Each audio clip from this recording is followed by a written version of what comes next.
வணக்கம். இன்று நாம் தெரிந்து தெளிதல் அதிகாரத்தின் 2வது குறளை காண இருக்கிறோம். தெரிந்து தெளிதல் எதில் வருது? அரசியல் அதில் தான் வருது. ஒருத்தனை அப்பாயின்மெண்ட் கொடுக்கணும், ஒருத்தனுக்கு வேலை கொடுக்கணும், அரசியல் சார்ந்துன்னு சொன்னால் அதுக்கு அந்த தலைவன் என்ன செய்யணும்? அவனுடைய தன்மைகளை ஆராய்ந்து அவனை வேலைக்கு வைக்கணும்.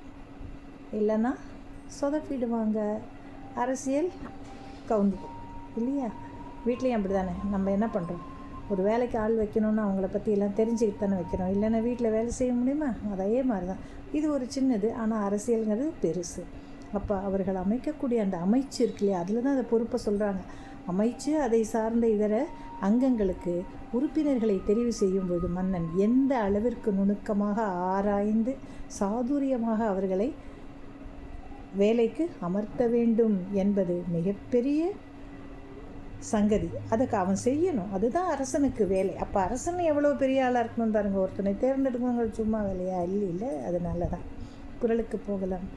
குடி பிறந்து குற்றத்தின் நீங்கி வடுப்பறியும், குடி பிறந்து குற்றத்தின் நீங்கி வடுப்பறியும், நானுடையான் சுட்டே தெளிவு.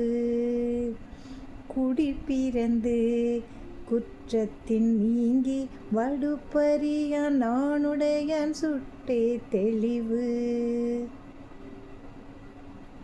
என்ன சொல்கிறாரு வள்ளுவ பெருந்தகை? குடிப்பிறந்து குற்றத்தின் நீங்கி ஒரு நல்ல குடியில் பிறக்க வேண்டும். உயர்ந்த குடி. உயர்ந்த குடி என்றால் என்ன?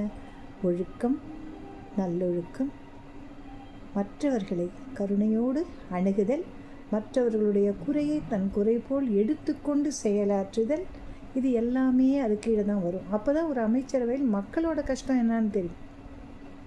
உயர்ந்த குடியில் பிறந்தவனாகவும் குற்றமே இருக்கக்கூடாது, தவறுகள் செய்யக்கூடாதவனாக இருக்க வேண்டும். இப்போ நம்மளாம் என்ன சொல்கிறோம்? ஊழல் அப்படிங்கிறோம். அப்போ அதை குற்றம் அப்படின்னு சொன்னோம். குற்றம் நீங்கியவராக, எந்த வகையிலும் எந்த குற்றத்தையும் செய்யாதவராக, அதாவது மிக நல்லவனாக, அற்புதம்னு சொல்கிறோம்ல, அந்த அற்புதமான மனிதமாக இருக்க வேண்டும்.